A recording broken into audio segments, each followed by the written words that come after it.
ఎన్నప్పా, నీ దర్శనానికి నువ్వే నాకు దృష్టి ప్రసాదించాలి అని వేడుకొంది ఆ అమ్మ. అది సూర్యుడు ప్రచండ మార్తాండుడిగా ఉన్న సమయం.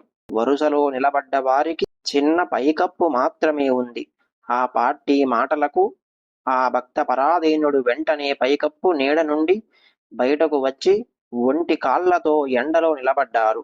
పార్టీ, ఇప్పుడు సరిగ్గా కనపడుతున్నానా అని అడిగారు. బాగా కనపడుతోంది నాయనా, బాగా కనపడుతోంది అని గట్టిగా లెంపలేసుకుంది పార్టీ. సూర్యుని వెలుగు తనపై పడేలాగా చేసుకుని అటు తిరిగి ఇటు తిరిగి వివిధ భంగిమలలో నిలబడి పూర్తిగా వెనక్కు తిరిగి సంపూర్ణంగా దర్శనం ఇచ్చారు మహాస్వామివారు. చూశానప్పా, శంకరా, చూశాను తండ్రి, కుమారా, ఈ అనామధేయురాలికి నువ్వు ఇంత కారుణ్యంతో నీ దర్శన భాగ్యం ఇచ్చావా